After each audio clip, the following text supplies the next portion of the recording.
Got to go to Moe's, baby. You got to go to Moe's. 825 with Joe Piscopo and AM 970 The Answer. I'm fired up, man. I see Kasich and Cruz going together, and now they're going to try to take down the Donald. Well, we reached out to Roger Stone. Roger's a legend in politics and a friend of the show, and we're proud to say that. Former Trump advisor, longtime Republican political consultant, author of the new book, Jeb and the Bush Crime Family. As soon as that book came out, Roger Stone, Jeb went down. I'm just saying, you're not a guy to be messed with, Roger Stone. Welcome back to the show, my friend. Joe, great to be here. Hey, man, see, now I'm like personally insulted, Roger Stone, that John Kasich and Ted Cruz are joining forces and strategically trying to take out Donald. They don't even have a plan for ISIS, but they got a plan for Donald Trump. What the heck's going on? That's exactly right. And I think what it proves here, of course, is that Ted Cruz isn't the outsider that he claims to be. He is the insider, beholden to Wall Street, beholden to the oil and gas companies, beholden to the Bush family. And it's Trump who is the agent of change in this race. The establishment types, Kasich and Cruz, they're apoplectic about the fact that Donald just doesn't take the special interest money. You can't buy Donald Trump. It's driving the lobbyist class and the donor class, of all of whom have certain favors they want in government, it's driving them crazy. That's right. And you hear Roger Stone loud and clear. That's exactly why millions, tens of millions of people support Donald Trump. Because exactly that. He's not the machine. And what about the Koch brothers now supporting Hillary, Roger? Yeah, no, and watch, before it's over, you'll see Barbara Bush and Laura Bush over there as well. This is the establishment versus the rest of us. In other words, I have said for a long time, Joe, that the Republican and Democratic parties, very sadly, have morphed into the same party, the Wall Street Party, the party of the elites. And the policies of Bush, Clinton, Bush, Obama, just not all that different. Endless war, massive debt and spending, big bank bailouts, erosion of our civil liberties, high taxes on working people. So along comes Donald Trump. I think his rise is a repudiation of all that bad decision-making, 30 years of it. It's a whole new approach. Put America first. He's a nationalist, in a field of globalists.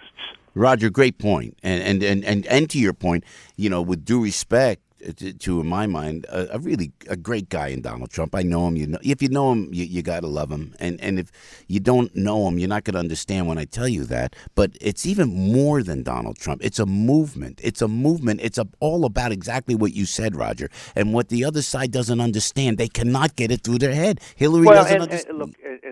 Watching Joe Scarborough this morning, you're working off talking points that I think may have come from some recently relieved of their duties in the Trump campaign. This isn't about the management of Donald Trump, because Trump is not manageable. He manages himself.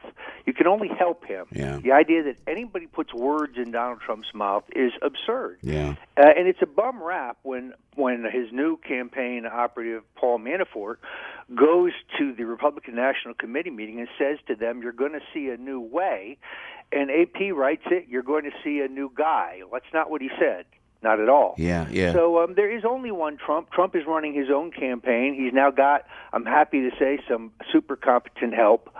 But he's the guy who sets the message, and he is the guy who has already made history with an entirely communications-based campaign, beating millions of dollars of negative TV advertising, just ignoring it, rolling off his back, responding on Fox and Friends, responding on the Joe Piscopo show. So I think he's done great, and I think he's on his way to the nomination. Yeah, Roger, tell us about Paul Manafort. He was on the show, and last week you guys were buddies. Did you bring him in, Roger? Was that your move? That would be too strong a statement. I was among those who recommended him to Donald. Look, I have great affection for Donald, and I have worked very hard to be an effective surrogate, and I have kept my own counsel in areas where I disagree. But by and large, I'm out there every day stumping for Donald Trump in every way I can. But as the campaign moved into a new area of complexity, these arcane rules, these delegate skirmishes, Donald needed somebody who was versed in this particular narrow area of politics.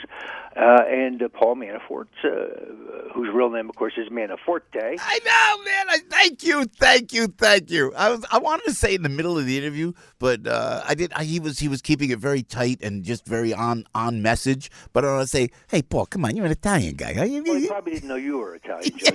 Yeah. How how would he know that, right? Yeah. But Manaforte's an Italian guy. Oh, yes, no question. That's why we call him the Count of Monte Cristo. in any event, it was an excellent hire. So all I could say is that I was among those who recommended him. Yeah. Donald's made an excellent choice. Donald, it will still always be Donald, but hopefully you can help him, be more efficient in the mechanical end of this. Roger Stone, he's a political consultant and legend in the industry, 831 with Piscopo in the morning, former Trump advisor, friend of this show. We're proud to tell you. Roger wrote this book, Jeb and the Bush Crime Family, the inside story of an American dynasty. Man, I tell you what, are you disappointed Jeb's not going to the convention? Well, Roger? but the point, of course, Joe, is that although he isn't, believe me, Jeb and Neil and Barbara Bush and the old man are deeply involved in the Stop Trump movement. Even now, Jeb is trying to figure out how to transfer $30 million in Wall Street money he's got left over in his super PAC to the anti-Trump forces. Holy moly! Neil Bush, you remember him? He's the guy who defrauded U.S. taxpayers out of $1.5 billion. Yeah, Neil was on the show. He was actually pretty good on the show. He's for Ted Cruz. But now you're telling me they're going to take that Bush money and they're going to hand it over to, like, Cruz? Well, they'd like to hand it over to an anti-Trump operation. Yeah. And then doesn't Jeb still have delegates in his back pocket? I don't know. I think he may have a handful, but this is a candidacy that just never got any traction. No, I know, but a far more important player here is Marco Rubio, who is sitting on he's sitting on 100+ delegates. Yeah, man. Made it very clear that he is not for Ted Cruz. He's also not for Donald Trump.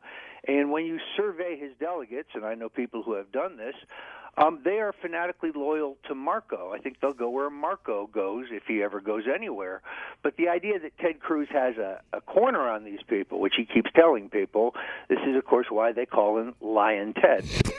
Which I just started. Why does it make me laugh? When he goes there, he goes Crooked Hillary. You know what? Like I said earlier. It could be worse. He could call him Fat Dracula, but And listen, and I know there's a lot of Cruz supporters, and you got to admire the intelligence of Ted Cruz. You got to admire the good that John Kasich did in Ohio. But for them to join together and go after another candidate, whether it's Donald or somebody else, it's giving Hillary a free ride, Roger.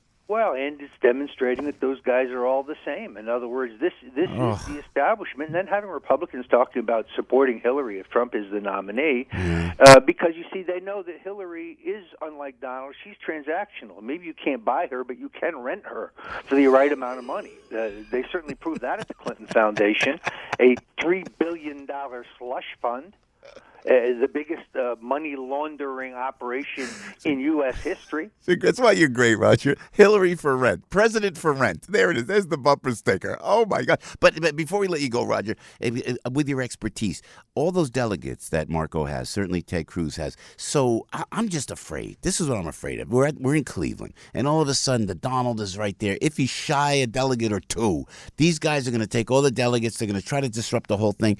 I mean, the whole party will dissipate at that point, yes? Well, this is why I am working in building the largest outdoor, massive, peaceful, nonviolent protest in Cleveland history, the Stop the Steal rally. You can go to stopthesteal.org right now, read all about it. Our idea is what happens outside the convention hall is just as important as what happens inside. Our votes matter. That's our message. We just want to be there in numbers.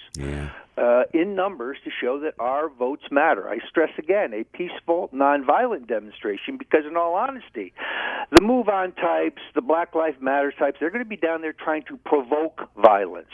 They're going to be trying to incite violence that they can turn around and blame on Donald Trump. They need to be ignored, turn a deaf ear. Be there for positive reasons to reform the party in the country. Those are telling words, Roger Stone, right on the money. Roger, always appreciate it, my friend. Please come back. Will you keep us posted? And then, you know what? We'll see you in Cleveland, man. We want to see you out there. And please come back soon, Roger. It's fast. Well, I'm predicting Trump NATO as far as tomorrow's weather. Trump NATO. Pennsylvania, Maryland, Delaware, Connecticut, Rhode Island. I think Trump is going to roll tomorrow. The real problem is Ted Cruz does well with the bosses. He just doesn't do too well with the voters. Trump NATO, and then there'll be Trump NATO 2, Trump NATO 3. I love it. Exactly. This is great. Roger, thanks, man. We'll talk to you soon, my friend. Many thanks. Thank you. Roger Stone right there with Piscopo in the morning. Man, you can't make this up.